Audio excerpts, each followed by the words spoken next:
Come hither, American psychoanalysis. Our complex multicultural America needs what we have to offer, Dorothy Holmes. As you begin to listen to this plenary presentation, what about me do you take into account? Me as scholar, as practicing analyst, as retired academic, as older, as female, as married, as black. As I ponder these questions, I feel a mix of eager anticipation, wariness, lively intellectual curiosity, and a desire to convince you that what I have to say is important, not only to me, but for you and for psychoanalysis. I hope to convince you that how our society treats and mistreats its non-dominant members is deeply and importantly represented in how all of us live, in our daily lives, in our psyches, and in the psychoanalytic treatments we provide. Intrapsychic manifestations and effects of culture, history, neurosis, and character. I, like many, have multiple cultural identities. A very important one for me, in terms of both my deepest satisfaction and my greatest challenge, is my identity as black. The fact that I am on this stage talking to you reflects both satisfaction and challenge. In part, that satisfaction has to do with having mastered a particular form of success neurosis, of which I have been fortunate enough to analyze the sources, developmental, neurotic, and racial. I will start with living black in America as a contributing factor. I was systematically, if implicitly, taught by various societal arrangements and practices that I was not to aim but so high. I grew up in Chicago, which, in my youth, was a highly segregated city. Blacks knew what neighborhoods into which we should or should not venture. Not surprisingly, I developed psychological equivalents of the geographical limitations on where I should go. The external and internal limitations based on how I experienced racially segregated Chicago did not stop me from becoming ambitious. They did not stop me from using my smarts. My richly affirming and loving family, both immediate and extended, made sure of that. However, until I experienced my own psychoanalysis, I often became anxious when expressing my ambitions. What my own psychoanalytic treatment taught me is that who I am racially had a determinative role in my symptoms and my well-being, as did other factors, more commonly focused on family, developmental, neurotic, and characterological factors. I will give you a brief accounting of that mix of contributions. As a young academic, I was compelled to spend too many hours preparing for fairly uncomplicated lectures to undergraduates for which my excellent graduate education had prepared me well. Nevertheless, no preparation was quite good enough, and objectively good enough presentations did not build my confidence. I came to realize, as I steeped myself in my own psychoanalysis, that the sources of my anxiety were numerous. For example, as some of you know, I am an identical twin. In complex ways, I basked and hid in the shadow of my beloved 20 minutes-older sister. Finding, claiming, and celebrating my own self was in part a separation issue related to being a twin, including figuring out that it was safe to live outside her embracing shadow. It would have been inaccurate and ludicrous to not attach significant weight to my twin factor and to common neurotic and characterological factors in coming to an understanding and resolution of my anxiety about finding and celebrating my own sea legs.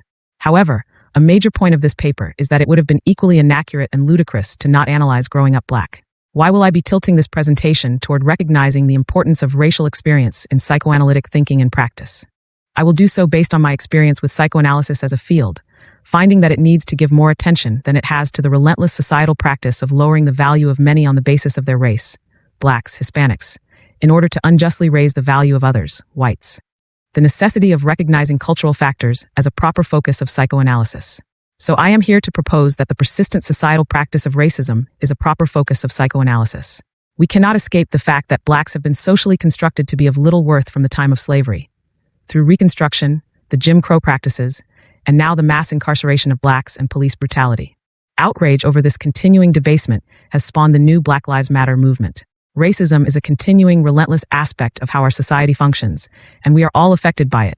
We all play a role in perpetrating and/or receiving it, with numerous consequences for daily living and for the intrapsychic well-being or dysfunction of us all. What can psychoanalysis do in relation to what I have just laid out? I trust that all of us here today believe in psychoanalysis as a radical discipline. We use it to help liberate people from neurotic and characterological bondage. I think we need to include in our view of psychoanalysis as radical a curiosity about race in our society as a set of beliefs and practices that constrict our freedoms in profound and ugly ways. Evidence of that ugliness is widespread and is evident in ourselves and in our patients. I am here to encourage that psychoanalysis do more, in our conceptual frames, in our didactic offerings, in our supervisions, and in our practices, to see that the powerful tools of psychoanalysis are used to help all of us garner still another measure of personal freedom. Consider the following case in point of how racial factors are psychodynamically important. Nearly 3 decades ago, a highly educated black woman consulted me for psychoanalysis. Her career involved frequent public speaking.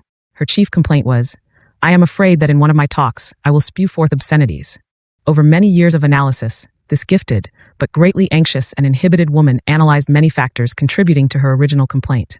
They included complex fears of her identifications and disidentifications with a violence-prone father, though he had never been violent toward her. And there was another aggressor to which she cowered and toward which she was also enraged. The community in which she grew up in the Jim Crow South, on the so-called and rigidly enforced wrong side of the tracks. She experienced many of the indignities of the Jim Crow regime, some wretched and vile, as when she was 13, playing happily with a cousin in her front yard. There her sense of safety was traumatically disrupted when a group of young white men drove by and said, "Hey, little nigger girl, wanna fuck for a quarter?" Perhaps. This example is so piercing that no analyst would miss its many important aspects, both manifestly real and internal. That is, one's home environment should be safe. The patient's sense of safety in and near her home was fragile already, given her father's reputation as a violent man. The marauding white men shattered her fragile safety by debasing her racially and sexually. My patient and I analyzed her chief complaint in several ways, including the recognition that there was an underlying wish to take an audience by surprise. Most of her audiences were white, and insult them as she had been insulted. So in the case of my patient, and in my own case, race played an important part in our upbringing and in our anxiety proneness. Both anecdotes portray race as a constraining social regulator, whether it be of where one can live, of how one is devalued in general, of how high one can aim, or of how our bodies and sexuality in particular are denigrated. That at any time one can be reminded of the socially imposed limitations based on race is a part of day-to-day, lived reality in Black and white America. Racial animus continues to intensify in many forms, including public rebukes and denigration of the president and members of his family, in words and tone that are racist. A case in point. The Obama daughters appeared with their father for the Thanksgiving turkey pardon ceremony at the White House in November 2014. The girls wore fashionable teen garb, and their facial expressions varied from mildly amused to bored.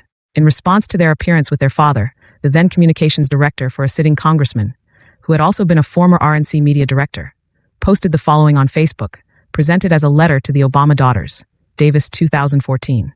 Sasha and Malia, I get you're both in those awful teen years, but you're part of the first family. So, try showing a little more class. At least respect the part you play. Then again, your mother and father don't respect their positions very much, or the nation for that matter. So, I'm guessing you're coming up a little short in the good role model department. Nevertheless, stretch yourself. Rise to the occasion. Act like being in the White House matters to you. Dress like you deserve respect, not a spot at a bar. And certainly don't make faces during televised public events. I invite our collective psychoanalytic reflection on this attempt to humiliate the first family. The writer castigates the girls as uncaring about their station in life, as being undeserving of respect, and as lascivious. Then she takes the liberty to devalue the first couple as inadequate parents. Her actions come across as a particularly vivid example of so-called white privilege, expressed as a disinhibited rant in which societally endorsed racial hatred fuels the privilege and trumps rational consideration. When forced to resign from her post, the communications director offered an apology. She asked us to believe that these judgmental feelings truly have no place in my heart. She asked us to believe her pledge to learn and grow from the experience. Axelrod 2014. A proposed new signal effect. Race-based wariness. I ask you to further reflect on this Obama-bashing example, including the fact that it speaks to the racist society in which we still live, where blacks are bullied and trashed, the black family and its authority and boundaries are not respected, and we are objectified and scolded as sexual objects. How are all of us affected by these continuing practices? In citing myself and a patient of mine earlier, the point I was making is that we are affected as we make our way in the world and in our intrapsychic selves. Not all of us are stopped in our tracks by such mistreatment, though too many are. Consider this psychodynamic proposition. Most blacks have to proceed warily in our day-to-day world because racist sugar/honey/ice/tea is always happening. I do not propose to classify the proposed wariness as psychopathology. Rather, I think of it as a necessary kind of signal anxiety, if you will. Symptoms may develop, too, of course. My patient who developed speech anxiety, shaped in part by racial experiences, also had a particular form of body anxiety expressed as shivering. We came over time to recognize the shivering as a rudimentary form of anxiety about the dangers that could befall her body, as, for example, when she was accosted as a teenager by the white men who lewdly propositioned her. The fact is that some whites feel on a racial basis that they can at will violate our boundaries of our bodies, our families, our communities. This is a pervasive societal condition in which we as blacks must live, and it at times causes us to die, as in the repeated shootings and killings of unarmed black men. Other than understanding the development of wariness and anxiety-based symptoms, what else can we, as psychoanalysts, understand about what it is to live black in America? Consider another case in point. A male black psychiatrist recently wrote an op-ed piece in the New York Times, Tweety 2015. He wrote about the impact of negative racial introjects as a factor in his stubborn resistance to monitoring and improving his hypertension, first diagnosed in his young adulthood.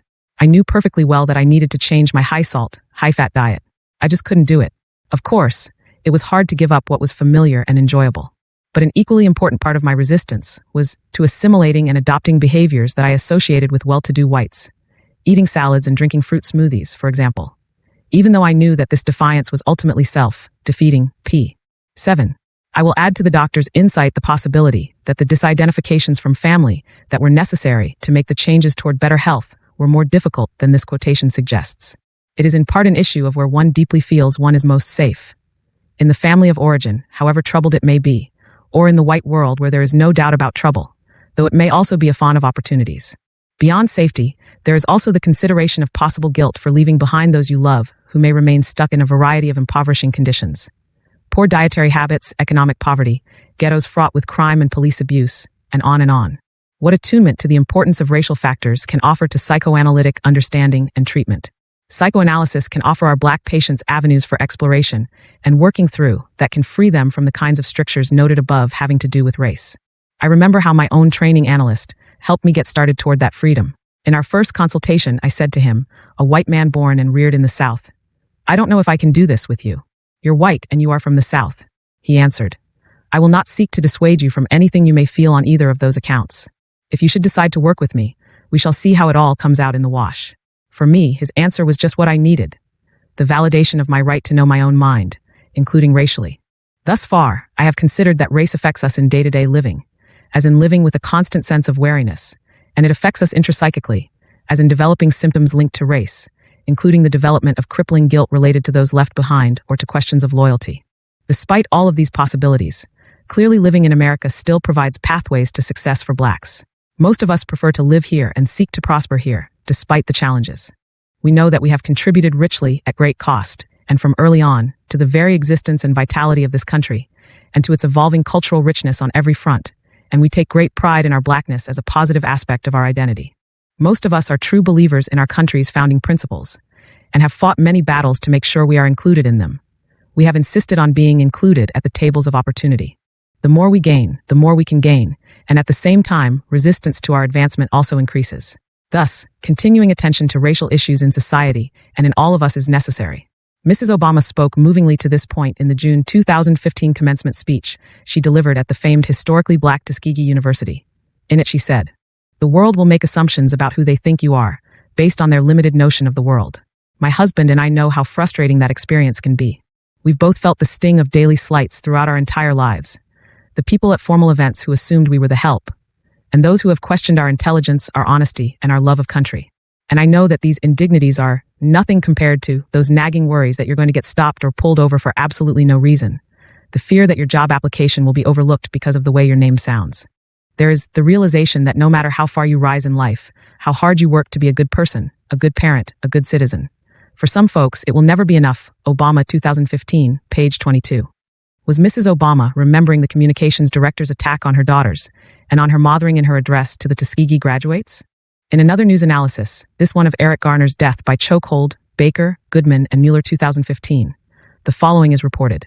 One of Mr. Garner's granddaughters, Kaylee, now runs to the television when activists appear chanting, "Hands up, don't shoot, and no justice, no peace."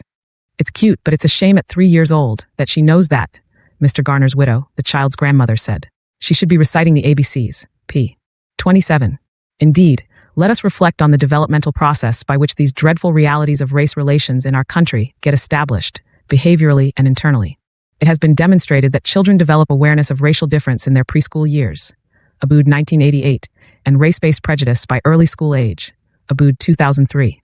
It is believed that the prejudices are established on the basis of explicit and implicit learning about those who look different from you, not only different as strange, as in the necessary developmental phase of stranger anxiety, in which one is wary of strangers generally, but different as code that the different appearing ones are to be regarded and treated as of lesser value and quality than you. Whites tend to develop an unconscious favorable bias toward whites and to devalue other groups. Almost all ethnic groups behave similarly. Is there a possible exception to this tendency? Current research suggests that Blacks do not tend to develop this tendency. Older studies, such as the landmark work done by Kenneth and Mamie Clark, 1947, that showed Blacks having a bias, too, but in contrast to other racial and ethnic groups, a bias that was negative toward themselves. That finding became part of the legal argument to win school desegregation in Brown versus Board of Education. More recent research, Banerjee and Greenwald 2013, shows that blacks, from early childhood to adulthood, do not show a negative bias toward their own. Just as important, blacks do not show a preference for or positive bias toward whites. Rather, African Americans tend to be race neutral. Banerjee and Greenwald's research in particular suggests that blacks have figured out that what is to be valued about oneself, including racially, goes beyond undervaluing one's own race and overvaluing the race of another. Yet trauma, as in the case of the brutal killing of Eric Garner, keeps trying to teach us the lesson that black lives are of little value, keeps drawing little black girls to racialized discourse and an anxiety-laden focus on violence when they should be focused, as Eric Garner's widow said, on their ABCs. The impact of racism on the white psyche. It is also important to consider how whites are affected by our racist society. I will use the example of the communications director discussed above. I proffer that we see white patients on a daily basis who indeed espouse that they do not have racism in their hearts.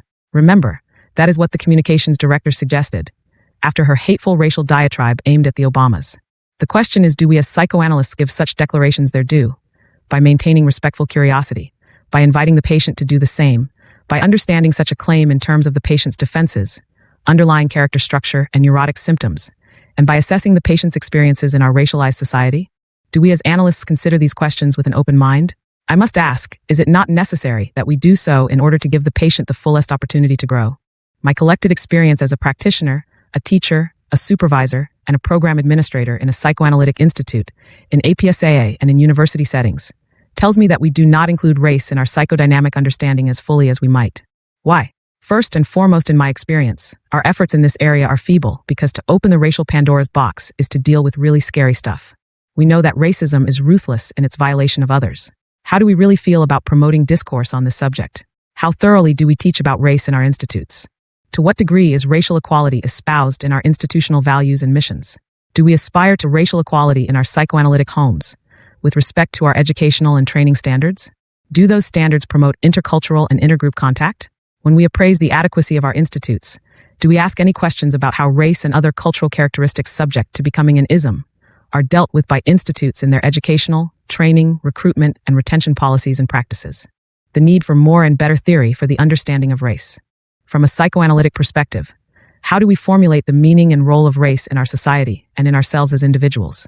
Are we interested as psychoanalytic theorists and clinicians in how a decent person, whose conscious view of herself is that she does not have racism in her heart, but who, in an impassioned, bitter, and hateful way, engaged in a racist act that was hurtful to others and destructive to herself? Do we care? I think we care, but I think we are scared, and so we blink. This paper is in large part a plea to blink less and engage the subject more. We need more tools to do so effectively. We need more support for the engagement of race from our institutions, our institutes, and our larger organizational entities, including APSAA. Such institutional commitment would provide valuable support to do the necessary but difficult clinical work on race. Further, we need to understand the limitations of our concepts and theories regarding race in America. It is my belief that we need to more explicitly draw a connection between race problems in society and in each of us and hatred. For starters, we need to draw more fully on our theories of aggression. It is my view that psychoanalysis has remained a bit sluggish in embracing the necessity of analyzing aggression with respect to race. I have found the work of Brian Bird and Paul Gray enduringly and robustly helpful in addressing this problem. To quote myself from a forthcoming work, Holmes and Press, Bird, 1972, wrote a compelling paper on how psychoanalysts do not fully address aggression as it comes up in the transference, and as it may lurk beneath a positive working alliance. His paper gave encouragement and good example of how to engage aggression in psychoanalytic work. Paul Gray's view of defense analysis, 1994, includes that aggression must be analyzed as a precursor to the patient being able to access and trust a capacity to love, lest aggression threaten to destroy love and the love object. I have been able to use his point of view as scaffolding for working with cultural trauma in the consultation room. By scaffolding, I mean two things. First, the fact that Gray had an articulated and detailed method for analyzing aggression, by analyzing defenses against it, made the prospect of doing so less scary. Second, in my experience, using Gray's approach to analyze defenses against aggression strengthens the ego, that is, builds scaffolding for it, making the awareness and articulation of aggression more possible. For me, this scaffolding is particularly important in working with cultural traumas, because in my experience, they carry a heavy load of intense aggression that is defended against. Theories such as Bird's and Gray's that address the defenses against aggression and the necessity and methods for working with the defenses and aggression are particularly helpful in working with cultural trauma. I propose that using the perspectives of Bird and Gray, along with the stronger institutional supports I recommend, will will give us more tools with which to work with race as it emerges in the consultation room. So when someone comes to consult with me with a claim like the one made by the communications director, that she does not have racism in her heart, I believe I am able to help him or her. One way to do this would be to analyze patients' defenses against their aggression. In so doing, the ego would be strengthened, making it more possible for the hate to come forward in its racial and any other necessary manifestations. Thereby, the proneness to split it off in destructive acts, including racial ones, would be reduced. I think more is required by our field, though. I propose, as has been suggested to me by admired colleagues in informal discussion, that we need a fuller psychoanalytic theory of hatred, with equal emphasis placed on understanding the haters and those hated. Peskin, 2012, states quite well the urgent need to fill this gap in our conceptualizations. The scant or doubtful attention to victimization in orthodox psychoanalytic theory, where the late introduction of the destructive instinct-favored analysis of the predator has only underscored the victim's anonymity, a conspicuous shortcoming in our time of genocide and crimes against humanity. p. 190. Blackness, what is it? Who owns it? Beyond victimization to more open conceptualizations. I will turn now to the intended victims of racism, blacks in America. First, I want to say that blacks are one hell of a resilient people. Some blacks are victimized, but it is not a status that characterizes black people in general in America. That is why I began this section referring to intended victims. I suggest you take your example of what is more characteristic from recent research, previously referenced, in which blacks do not tend to undervalue ourselves racially as racism calls for. Nor do we overvalue other racial and ethnic groups, as racism also calls for. If these are compelling facts, why am I making a big deal about psychoanalytically understanding and working with race, and amassing the assets, institutional, theoretical, and clinical, to do so? Because race plays a role. How much and in what ways to be determined in each consultation. In the complex mix of sickness and wellness that courses through all who come for treatment, white and black. I believe that all blacks who come for treatment, if not sickened by race dynamics in our society, are still deeply affected by them. At the least, as I have proposed, they will have developed a persistent wariness. Further, even in the absence of specific symptoms, there is the possibility of some constrictions in the liveliness, constructiveness, and creativity with which they might otherwise engage their lives, including their racial selves. As to the wariness as signal anxiety, the purpose of attending to it in the consultation room is to make it accessible for reflection. Thus, the racial factors determining it can be acknowledged by patient and analyst, so that the right weight can be assigned to those factors. Think again of the black psychiatrist I spoke of earlier, who could not properly respect and love his body, including taking proper care of his hypertension, because he associated that care with the white privilege he despised. From a psychoanalytic point of view, such self-defeat on racial grounds would deserve to be unpacked in treatment. The unpacking would include the analysts showing respect for the thinking and feeling of blacks who will not believe that they, or the maintenance of their good health, are worthwhile. To do this kind of work, the psychoanalyst has to believe that race is important, not just as painful social reality, but also as personal and intrapsychic experience that unconsciously can have dire effects on one's mental and physical health. Even a person as resilient as the current First Lady of the United States can still be wounded racially. Her public statements, quoted previously, make clear that she was wounded, even though she has not become a victim. Psychoanalytic treatment needs to use its tools to help patients have such awareness, recognize how they have been stung by racial animus, and be able to develop capacities that will help them constructively resist victimization. Some have not been able to resist victimization. For example, I think the damaging effects of victimization have been illustrated in the controversies that have developed around racial identity in the cases of two public figures, Rachel Dolezal and Shaun King. There are both blacks and whites who have been enraged that these two have laid claim to being black when they look white. Even this way of thinking about the issue, you can't be black if you look white, clearly shows the damaging effect on one's thought process when one is unsettled by any racial fact that does not fit a stereotype. To my understanding, black rage over Dolezal and King has expressed itself as, how can they lay claim to our identity when they have not really suffered the way we have? It is just not acceptable. Such a protest is a social phenomenon, but I think it also relates to victimization as part of one's identity, as if being black is all about suffering, being the underdog, and being downtrodden. There may also be an element of shocked incredulity for some blacks and some whites. After all, who in the world would elect to identify as black? We do not in our society readily associate prowess and pride with being black, despite the many, many ways blacks have contributed to the advance of our society. Are we prepared to change the negative narrative about what it means to be black? If we really believe that race is socially constructed, then one possibility is that the construct can be modified and made much more supple and fluid.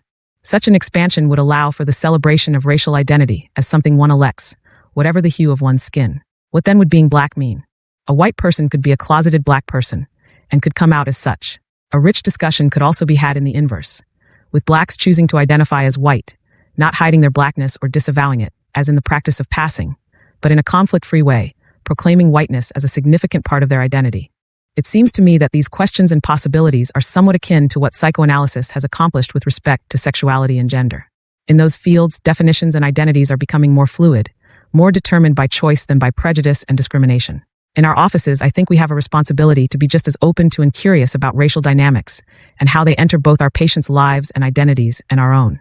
We also need to be open and curious about how those dynamics interact with other influences as they play themselves out within ourselves and our patients, and in our interactions with them. Thus, we will be able to facilitate more complete healing of our patients and of our race-stricken sick society. I will proceed now to the last section of my paper by presenting a clinical case that I think illustrates the use of psychoanalytic thinking and techniques to heal ordinary neurotic issues and racial ones. A case illustration of the opportunities and pitfalls of working with racial transference and countertransference manifestations. This vignette is taken from the twice-weekly exploratory psychotherapy of a white man who, when he first consulted me, was a 37-year-old computer scientist who worked at a high level in a major corporation. He was married and the father of 2 boys, ages 6 and 3. What follows samples a fuller case report in a forthcoming publication, Holmes and Press. Mr. Smith grew up in a large city in the Deep South. He was cared for by a black nanny for much of his remembered childhood. He came to treatment for depression that was aggravated by a freak accident in which he dropped his toddler son from his car seat. The mishap seemed to be more the product of haplessness than malice. Mr. Smith's tendency to get discombobulated came to be understood in multiple ways. First, it was understood as an identification with a passive, ineffective father and a mother who devalued the father and often hinted to her son that there were more important pieces to the family's puzzle than she would share. The patient discovered one of those pieces. Namely, contrary to common family belief, his mother had had an aborted pregnancy before her marriage, which he deduced from a close examination of his birth certificate. He secreted his own personal trauma of finding out that he was not his mother's first pregnancy, thereby joining her disavowal of an important historical event. Mr. Smith showed no curiosity or concern about our racial difference. Nevertheless, important connections to race and social class emerged in the treatment in important ways as follows. In about the 6th month of treatment, with evident greater trust in me and the process, he began to be able to associate more freely, without fear of an unfortunate accident or disturbing realization. He told me for the first time that his sister, 3 years younger than he, was married to an African-American man, and that they were about to have their first child. He said that his parents disapproved of the marriage. With some unease, he added that he too did not like his sister's choice, but that he felt ashamed about his feelings about black people. I asked him what those feelings were. He said he felt that blacks were powerless, poor, and undesirable. He quickly countered that he knew that as a generalization that was not accurate, and that his sister's husband was as prosperous and well-educated as anyone in his family. He then looked at me very intently and with a wry smile said, "And so far I have not found you deficient." My countertransference to Mr. Smith's revelation of his racial feelings was mixed.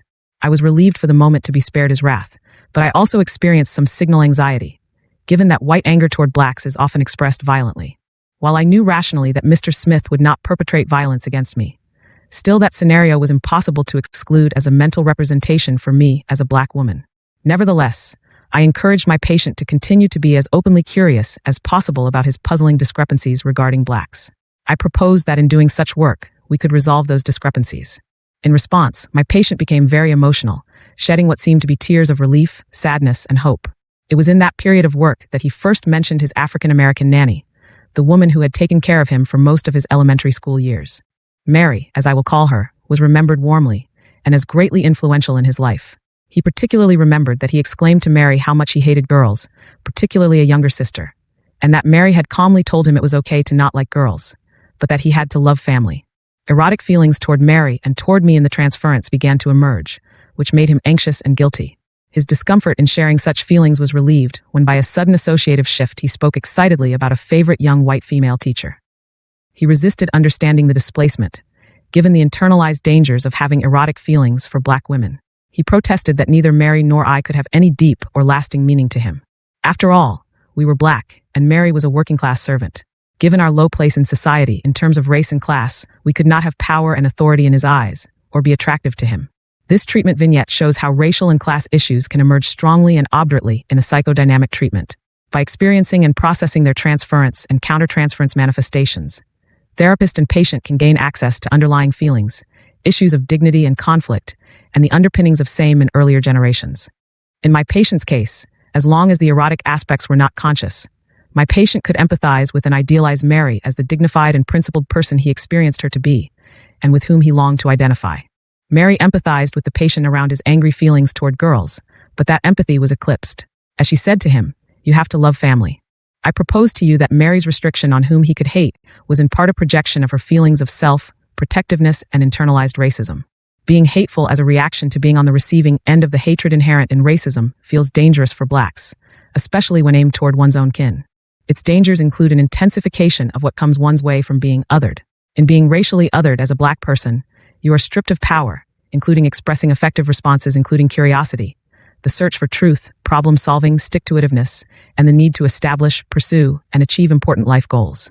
For a black person, punishments for such expressions are redoubled and, like other intrapsychic mechanisms, often get extensively generalized. Thus Mary, by virtue of the restrictions imposed on her own hatred, cautioned her young charge, my patient, that he must not acknowledge or express his hateful feelings in his family. How did I think about and try to work with my patient in terms of race and class? My job in part was to become an even more emboldened Mary, one who did not hasten him to set aside his strongest hostilities, even when they were felt toward his sister and toward Mary and me. Considerable work was done around his need to protect himself from the hatreds reawakened in the treatment, including those that became racialized and focused on Mary and me. He was able to see that in part his casting of Mary and me as powerless black women was a projection into us of a powerlessness he felt that derived from his weak and devalued internalized parents. He was also derisive toward Mary on account of her being working class, which in his mind signified moral inferiority. We were able to trace that use of Mary to his own inner feelings of being tainted by having been spawned by a mother who had, in his estimation, shown herself to be lower class and unworthy by having become pregnant out of wedlock, knowledge of which denied him the specialness he wanted. According to the patient, that fact was the family's dirty secret.